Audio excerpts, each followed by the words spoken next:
di jalan Allah. Ini Masjid Enam Syuhada lagi dikunjungi sama Ketua Hilmi. Modal awalnya berapa Pak Yudi Pramuko? 750.000 rupiah aja. Jadi ini 500 jutaan nih barang. Sekarang udah habis 310. Masya Allah, tuh udah pakai keramik, laponnya tinggal. Granit tuh kayak marmer. Tuh, Masya Allah nih, sampai juga kita ke sini. Masjid Enam Syuhada, ngapa namanya Masjid Enam Syuhada, Ya, Pak Yudi? kita mau mendokumentasikan perjuangan dakwah nama anak muda pengawal Habib Rizik Syihab itu. Masya Allah. Yang dibunuh sama orang jahat di kilometer 50. Kilometer 50 ya. Itu kan simbol memperjuangkan dakwah itu kita harus memberikan segalanya untuk Islam kan ya, untuk Masya dakwah Islam. Allah. Dan nama anak muda itulah yang sudah memberikan segalanya untuk Islam. Masya Allah. Apa nanti nama pemuda itu ada juga di sini mungkin diterapkan? Mungkin namanya Enam Syuhada. Enam Syuhada Iya. itu, Enam Syuhada dipasang di sini, Enam Syuhada. Beb Ali, apa yang dikomentarin dari ini semua, Beb Ali? Masya Allah, luar biasa. Dari uang 700.000, kalau pengen ternyata bisa. Bisa. Allah kirim. Tuh, bisa. Ya, dengan Masya. dengan masuk satu gang kecil, tapi Bapak ini luar biasa. Kecil tuh. Oh, Masya Allah ya. Satu call aja. Masya Allah. Perjuangan Pak Yudi Pramuko, YouTuber sejagat paling tua. Tertua di semesta. Tertua di semesta. Masya Allah. Tukang donat. Tukang donat. Tukang donat dari Paru. Ini saya laporkan dari lapangan ini, langsung dari Masjid Enam Syuhada. Masya Allah. Dan ini dia. Dalam lihat ah. Tuh lihat tuh masjidnya, tuh imamnya di situ tuh. Malam-malam lagi kita. Masya Allah. Masih kurang nih. Atapnya katanya transfer aja. Assalamualaikum warahmatullahi wabarakatuh. Saya Yudi Pramuko, tukang donat dari Parung, YouTuber tertua di semesta. Alhamdulillah wassalatu wassalamu ala rasulillah ya. Selamat berbahagia ya penonton pesantren Jolali. Kita akan membahas Cak Nun yang sedang terbaring sakit ya, yang dulu pernah menilai Jokowi sebagai seperti Fir'aun, kemudian Luhut seperti Haman, seorang arsitek birokrat yang mendukung atau sebagai tangan kanan dari Fir'aun, Haman, dan Korun ya, yang bagian dari oligarki yang membiayai proyek-proyek ambisius dari Fir'aun ya. Tapi sebelumnya tentu gunakanlah kesehatannya untuk melakukan pekerjaan-pekerjaan besar yang Allah ridhoi. Kalau sakit ya, itu kita tidak bisa melihat matahari, terbaring di ruang ICU atau di infus seperti pernah saya alami dulu 6 hari atau 7 hari, tidak bisa sholat berjamaah, tidak bisa melangkahkan kaki ke masjid untuk sholat subuh berjamaah, lohor, asar, maghrib, isya berjamaah. Oleh karena itu gunakan masa emas ya, masa sehat ya, untuk betul-betul berkarya, beramal soleh yang Allah ridhoi ya. Kemarin Pak Jokowi yang dulu pernah dinilai disamakan oleh MH, budayawan besar Indonesia MH Ainun Najib yang memimpin jamaah Ma'iyah itu sebagai Fir'aun katanya, dan geger waktu itu.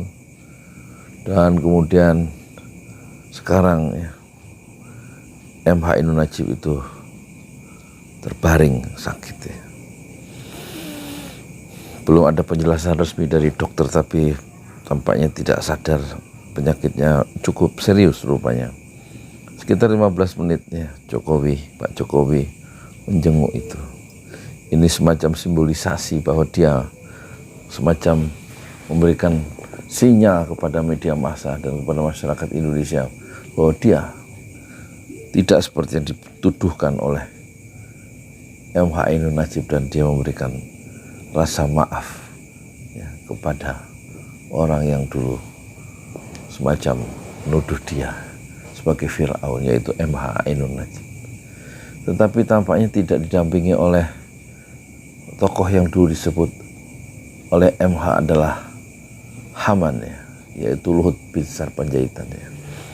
Tampaknya Luhut sudah ditunjuk oleh Pak Jokowi sebagai ketua Satgas ya, tim hilirisasi antara Indonesia dan Papua Nugini. Berarti dia sekarang memiliki jabatan baru yang kemudian mengukuhkan asumsi atau penilaian masyarakat bahwa Luhut sebagai Menteri Marves aslinya atau jabatan aslinya itu betul-betul menteri serba bisa ya. Banyak jabatan yang diembannya, termasuk di kereta cepat, di KN dan lain-lain ya.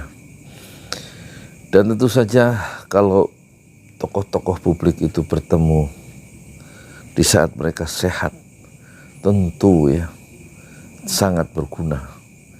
Terjadi persilang sengketaan dalam pikiran, itu yang diperlukan. Pertempuran pikiran itu diperlukan oleh pemerintah terutama, dan dia bisa mendatangi kaum oposisi dengan cara yang gentle dan tidak memenjarakan kaum oposisi. Tetapi sekarang kaum oposisi yang bernama MH Ainun Najib itu didatangi oleh istana di saat MH itu tidak bisa bicara. Jadi tidak ada makna dalam demokrasi ketika percakapan-percakapan intelektual antara kaum oposisi dan penguasa itu tidak terjadi, karena yang satu datang dengan iringan pengawal ke rumah sakit, sedangkan sang oposan terkulai, tidak berdaya dan tidak bisa mengeluarkan pikiran-pikiran kritisnya terhadap pemerintah. Satu perjumpaan fisik dan bukan perjumpaan intelektual antara MH Ainun Najib dengan Presiden Jokowi yang dulu pernah dinilai seperti Fir'aun oleh MH Ainun Najib.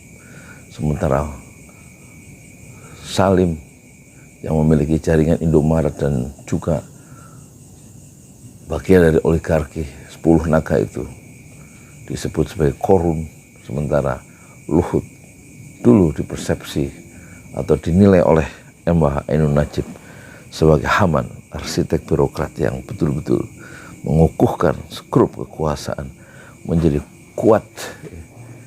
Haman di masanya, di masa Fir'aun, untuk menindas rakyat kebanyakan atau rakyat yang dipimpinnya sendiri dulu. Tentu MH Ainun Najib tidak mempersonifikasikan dirinya sebagai Musa, tetapi dia memetik sekuntum sejarah untuk mengingatkan kita semua bahwa demokrasi memerlukan pikiran-pikiran bebas, meskipun pikiran-pikiran itu saling berseberangan dan tidak ada penindasan dari yang berkuasa terhadap orang biasa. Saya Yudi Pramuko, tukang donat dari para YouTuber tertua di semesta Fasbir Sabran Jamila. Bersabarlah dengan kesabaran yang indah. Assalamualaikum warahmatullahi wabarakatuh.